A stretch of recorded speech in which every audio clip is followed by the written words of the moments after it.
आदाब और नमस्कार। मैं हूं सुल्तान कुरैशी और आप देख रहे हैं भिवंडी समय न्यूज।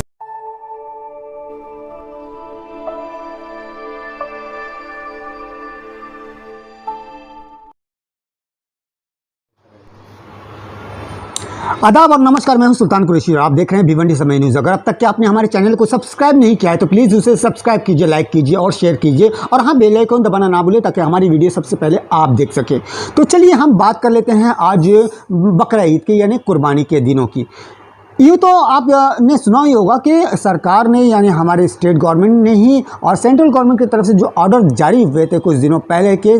तमाम स्लाटर हाउस को रद्द कर दिया गया है। इसमें तमाम के तमाम कुर्बानी करने वाले मुसलमान जो है वो कश्मकश में थे कि आने वाले दिनों में अगर हम कुर्बानी करें तो कैसे करें। सरकार ने एक आदेश और ये जारी किया था कि अगर आपके शहर में स्लाटर हाउस है तो आप सिर्फ आपके स्लाटर हाउस में ही कुर्बानी कर सकते हैं, अदरवाइज़ जो सेंटर आपको आरजी सेंटर दिए जाते थे वो तमाम सेंटरों को हम रद्द कर रहे हैं। लेकिन इस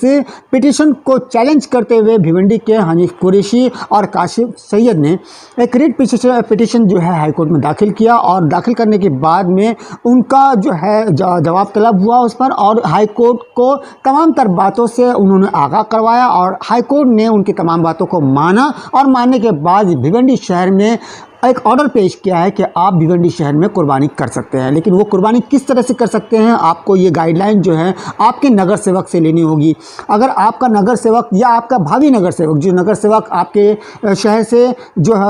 इलेक्शन लड़ना चाहते हैं, आप उनसे कहिए या जो नगर सेवक हैं उनसे कहिए कि आप पुलिस परमिशन का बंदोबस्त, म्यूनसिपाल्टी से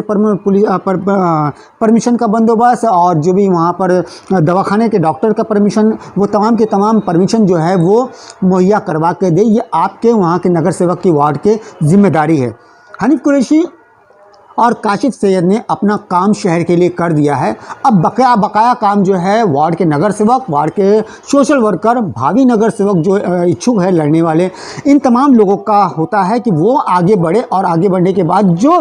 गाइडलाइंस कोर्ट की तरफ से, हाई कोर्ट की तरफ से जारी हुए उस पर अमल करते हुए हम आने वाली कुर्बानी के दिनों में कुर्बानी के सेंटर को खोले। और हम आपको याद दिला दें कि जो 34 या 38 सेंटर हमारे पिछले थे, उन तमाम के तमाम जो सेंटर हैं उनको रद्द कर दिया गया। नए सिरे से आपको सेंटर का परमिशन लेना होगा, जिसके लिए आप अपने कंपाउंड का भी परमिशन ले सकते हैं, आप अपनी ज़ाती ज़मीन का भी परमिशन ले सकते हैं, लेकिन हाई कोर्ट की गाइडलाइंस के मुताबिक। तो अब हम उस प्रेस कॉन्फ्रेंस में मौजूद हैं और उस प्रेस कॉन्फ्रेंस में हनीफ कुरैशी, जिन्होंने इस पिटीशन को लड़ाई लड़ी और उसमें कामयाबी हासिल की, जानते हैं क्या कहते हैं। और आपको इन तमाम बातों को बिल्कुल गौर से सुनना है और इस पर गाइडलाइन जो है उस पर अमल भी करना है। तो मेरे साथ जो हैं, हम अब उस प्रेस कॉन्फ्रेंस में चलते हैं। मैं अपने सहयोगी खान फ़खर आलम के साथ में सुल्तान कुरैशी।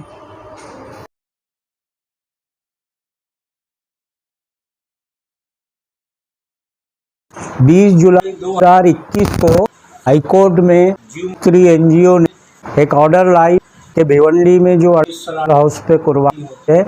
उसको किया जाए और हाईकोर्ट को बैन कर दिया गया। और उससे जो हमारी रामपुर शहर महानगरपालिका है कोई भी दलाइल को ऐसे नहीं दे सकती इस कुर्बानी को 40 साल से करवाते, लीगल तरीके से जो कॉर्पोरेशन की गाइडलाइन तरीके से करवाते हैं। जो कुर्बानी हुई तो इस शहर के तकरीबन 100 लोगों पे एफआईआर पुलिस ने की गई, कॉर्पोरेशन ने हर प्रभाग से 20-25 लोगों पे एफआईआर की गई। जब ये सब होने के बाद हम लोगों ने हाईकोर्ट में इंटरवेंशन अपील दाखिल की अपनी एडवोकेट हमारे जहांगीर खान साहब की तरफ से। 23 जुलाई को हमारी जो 23 जून को हमारी अपील दाखिल हुई, लेकिन उससे पहले जीव मैत्री वालों ने क्या किया कि 30 जून को अपनी वही रिट पिटीशन लगवा दी ताकि फ़ैसला फिर उनके हक़ में आ जाए। लेकिन अल्हम्दुलिल्लाह अपनी तरफ से, शहर की तरफ से मैंने इंटरवेंशन दाखिल किया और कोर्ट को कहा कि हमें भी सुना जाए, इसमें हमें भी पार्टी बनाया जाए। कोर्ट ने फिर हमको 4 जुलाई की डेट दी। 4 जुलाई को इसमें हेयरिंग हुई और 5 जुलाई को फिर हेयरिंग हुई। भिवंडी निज़ामपुर शहर महानगर पालिका से कमिश्नर, उनके एडवोकेट, सब वहाँ पे हाजिर रहे और काफ़ी दलाइल सुनने के बाद कोर्ट ने कुर्बानी को अलाउ किया कि शहर में ये 3 दिन कुर्बानी की जाएगी। हमारी शहर भिवंडी के भाइयों से अपील है कि जो हाई कोर्ट ने गाइडलाइंस दी है उस गाइडलाइंस के बिना पे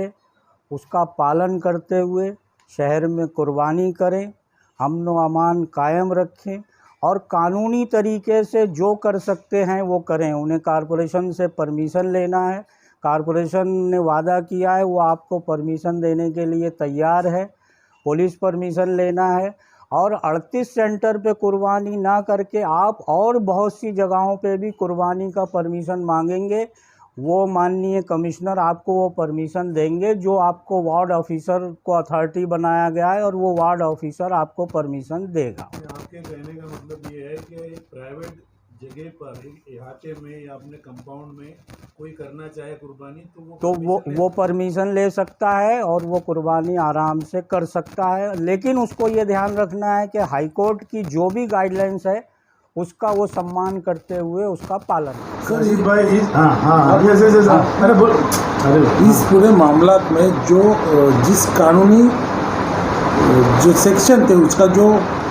अंदर इसमें जो अंतर्भाव देखकर उस पर खास करके कोर्ट ने ऑर्डर पास किए, तो कौन से सेक्शन थे और उसमें क्या कहा गया?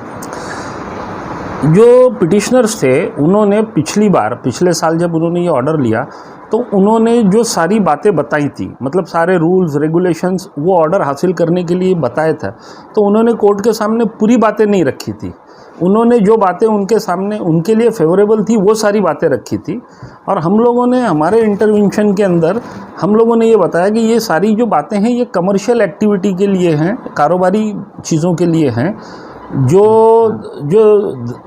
मतलब धर्म के ऊपर है या रिलीजन के ऊपर है उस पर ये सारी चीज़ें लागू नहीं होती हैं क्योंकि वो गुनाह ही नहीं बनता है। Cruelty to animal, prevention of cruelty to animal act एक है, 1960 का एक एक्ट है, तो उसके अंदर सेक्शन 28 है। वो सेक्शन 28 अपने आप में ये कहता है कि ये कानून की कोई बात धार्मिक स्लॉटरिंग के ऊपर लागू नहीं होगी, तो इसका मतलब धार्मिक पे नहीं होगी तो कमर्शियल पे होगी, क्योंकि यहाँ कोई कमर्शियल एंगल तो है नहीं, कोई ख़रीदो बिक्री है नहीं, कुछ नहीं, पर्सनल यूज़ के लिए है। और फिर उन्होंने जो बातें लेके आए थे कि ये स्लॉटर हाउस का परमिशन ऐसे होना चाहिए, ये कंडीशंस होनी चाहिए, तो महाराष्ट्र म्यूनसिपल कॉरपोरेशन एक्ट के अंदर एक सेक्शन 378 है, उसमें कमिश्नर को डिस्क्रिशनरी पावर्स है कि कोई अगर एप्लीकेशन करे कि भाई मैं ये करना चाहता हूँ, तो कमिश्नर उसकी जगह को स्पॉट वेरीफाई करके कमिश्नर उसको रिटर्न परमिशन दे सकता है, कमिश्नर उसको रिटर्न परमिशन दे सकता है। तो ये जो दो बातें थी उनकी तमाम बातों के ऊपर भारी रहीं, क्योंकि ये बात कोर्ट के सामने नहीं आई। जब कोर्ट को ये मालूम पड़ा तो कोर्ट ने बाकायदा उनसे ये सवाल किया। इससे मतलब पहले उसने वो किया था, पिटिशनर के वकील ने एक स्टेटमेंट किया था कि हम कुर्बानी के ईद की कुर्बानी के ख़िलाफ़ नहीं है, लेकिन जब ऑर्डर डिक्टेशन की बात, ऑर्डर के टाइम पे जब ये बात हुई तो उसने बोला कि नहीं, मैं मेरा स्टेटमेंट वापस लेता हूँ, उसको उसमें मत लो रिकॉर्ड। तो वो रिकॉर्ड पे नहीं आया वो स्टेटमेंट बहरहाल। लेकिन कोर्ट को ये बात समझ में आ गई कि ये जो लोग हैं ये सिर्फ शेड्यूल्ड एनिमल जिनका परमिशन है और सिर्फ 3 दिन के लिए मांग रहे हैं, इसमें कोई कमर्शियल एक्टिविटी नहीं है। तो कोर्ट ने बाकी की सारी बातों को पेंडिंग रख के इंटरिम ऑर्डर ये दिया कि पहले तो ये करो, फिर उसके बाद आगे जो रहेगा वो, और इंटरिम एप्लीकेशन को डिस्पोज किया और मेन रिस्पोंडेंट के अंदर हनीफ कुरैशी को ऐड किया उसके अंदर।